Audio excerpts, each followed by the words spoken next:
ndabagumbiriye mu izina rya Yesu nshuti bakundwa.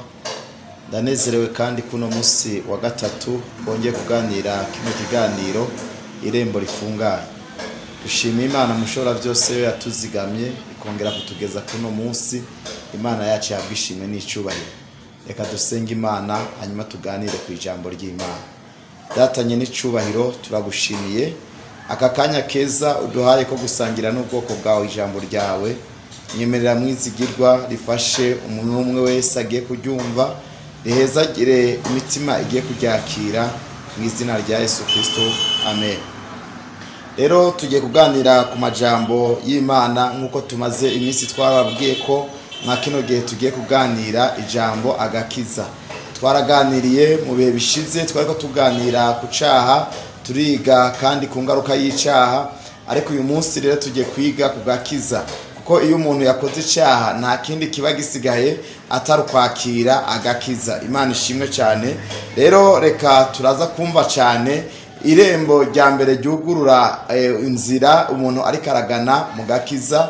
Dusome Bibiliya zacu turabe mu gitabo c'Abalewi igice cyaho ca 26 n'umurongo waho wa 40 tugere ku murongo waho wa kabiri. Abalewi 26 ku murongo waho wa 40 haravuga ngo ukwihana kuzana guharigwa, ariko nibatura ibigabitanyo byabo n'ibigabitanyo byabasekuruza ari byo bihemu byabo, bakemera yuko kunyuranya nanje kwabo ariko kwatumye nanje nyurana nabo, nkabahindira mu gihugu c'abansi babo, kandi nibicisha bugufi ico gihe mu mitima yabo imeze nk'imibiri itakebwe, bakarimbuka bakemera yuko ibihano bahanwe ari byazanwe n'ibigabitanyo byabo, niho nanje nzokwibuka isezerano ryanje nasezeraniye Yakobo, n'iryo nasezeraniye Isaka, n'iryo nasezeraniye Aburahamu, naryo nzogyibuka, kandi n'igihugu naco nzocibuka. Amen.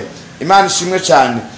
Aya n'amajambo Imana yabwiye ubwoko bw'Abisirayeli igihe bari mu gihugu cy'isezerano, bariko baragana mu bibazo bitandukanye, ariko Imana ibagarukana kw'imburi. Bari barakoze ivyaha, bari baracumuye, bari barataye inzira y'Imana ngo batambanira iburyo, bata inzira y'Imana bagendera mu bindi bigirwamana, basenga izindi mana batigeze kumenya. Imana irarakara. Imana imare kurakara Abisirayeli, Imana ibateza kuba mu gihugu kirimo intambara, kuba mu bigeragezo bidasanzwe, kuba mu bihe bitaborohereza mu buzima bwabo. Niho rero Imana yabarungikira umuhanuzi aza kubabwira amajambo akomeye. Uyu munsi niyo majambo nawe ngiye kuganira nawe. Imana irababwira ngo nibatura ibyaha byabo, bakemera ibigabitanyo byabo, bakemera ko bacumuye, bakongera guhindukira bakagaruka ku Mana, ngo nanje nzobaharira, ngo ndabaharire,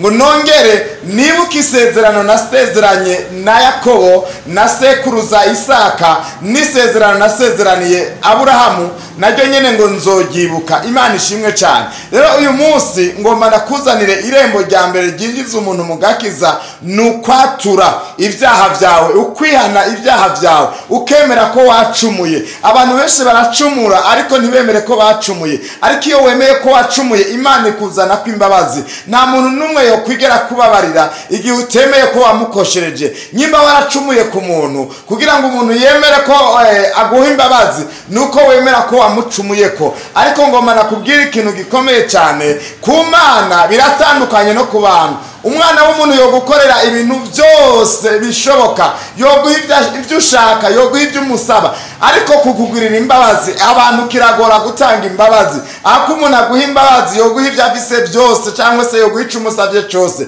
nasanze ari ikintu gikomeye cyane ku muntu. Ariko ngoma nakubwire ku Mana biroroshe cyane yuko Imana yo kugirira imbabazi gusumba uko yo guha ivyo uri kurayisaba ivyo ari byo byose.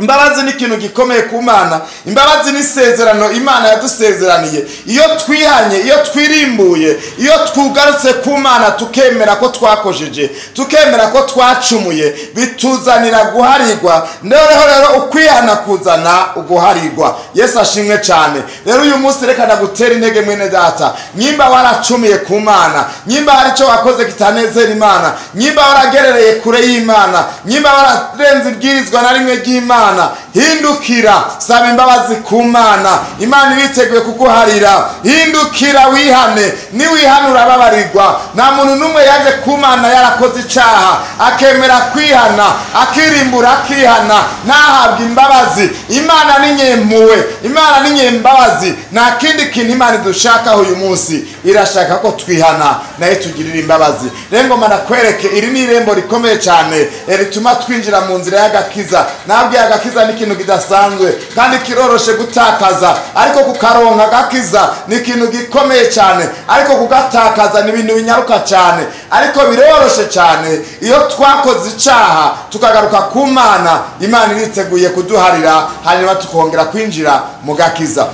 Uyu munsi rero mwene data nshuti mukunda uri kurankurikirana, sinzi ahantu uri, sinzi icyaha wakoze, singomba no kukimenya, ariko ndakubwira uyu munsi iyi saha turiko turavugana nawe, niwemere wihana icyaha cyawe, niwemere ko wacumuye. Uwemeye ntiyigera haleluya ateterwa, ariko uwemeye buri gihe arababarirwa. Emera kuri umunyabyaha. Turi mu gihe kidasanzwe, turi mu gihe gikomeye cyane. Oh haleluya, turiko turitegura igihe cya Pasika, turiko turinjira mu nzira ya Pasika, aho twibuka umwami wacu Yesu Kristo yadupfiriye ku musaraba azira ibyaha byacu. Nawe uyu munsi ndagutangariza, mwakino gihe turiko turitegurira Pasika, niwemere icyaha cyawe uze winjire mu gihe cyo gusanganira umwami wacu Yesu Kristo, cyo kwibuka intsinzi y'umwami wacu Yesu Kristo warihanye icyaha cyawe. Imana ikubabarire cyane wewe uri kuratahura aya majambo y'Imana, wewe uri kuririmbura. Ni igihe cyo kwirimbura, ni igihe cyo kwibuka icyo twakoze, ni igihe cyo kwibuka icyaha cyawe wakoze. Ariko uyu mwanya ndakubarira mwene data,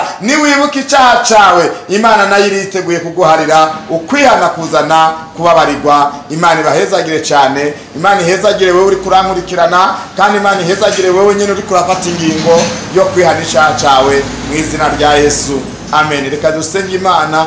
Imana nye n'imbabazi ikugenderere mwa kino gihe turiko turaca bugufi cyo gusaba imbabazi kugira ngo Imana ikurengere. Data nye n'icubahiro, asengeye umuntu wese ariko arankurikirana, ariko arakira aya majambo. Ijambo ryawe ryaragendere ku Bisirayeli, urababwira ngo nibihana ibyaha byabo ngo uzibuka amasezerano yabo. Hari amasezerano dutakaza kubw'ibyaha byacu twakoze. Ndasengera umuntu aciye bugufi Imana, iki gihe mwana y'umwijira ariko arasaba imbabazi, yarakoze icaha ariko byatumye mwama amasezerano yiwe ahagarara. Ndasenga Mana, umutima wiwe uri kuririmbura ariko arihana, nkuko ijambo ryawe ryambwiye ngo kwihana kuzana kubabarirwa. Umuharire Mana, amaraso yawe Kristo yamenye ku musaraba Golgotha yuhagira ibyaha byiwe mu izina rya Yesu Kristo Umunyanazareti, amen. Urakoze cyane wowe uri kurankurikirana kandi uri kurafata ingingo yo kwihana, uri kurafata ingingo yo kuhihana kugira ngo uronke imbabazi. Imana ikubabarire, wongere kumva ivyezerwa vyongera kuza mu mutima wawe, wongere kugira ivyizigiro mu buzima bwawe yuko icyaha cyawe wakibabariwe mu izina rya Yesu. Yari umukozi w'Imana Ndayize Jean Claude, muriko murakurikirana kwa kino kiganiro irembo rifunganye. Shalom, shalom, shalom. Imana ibahezagire cyane.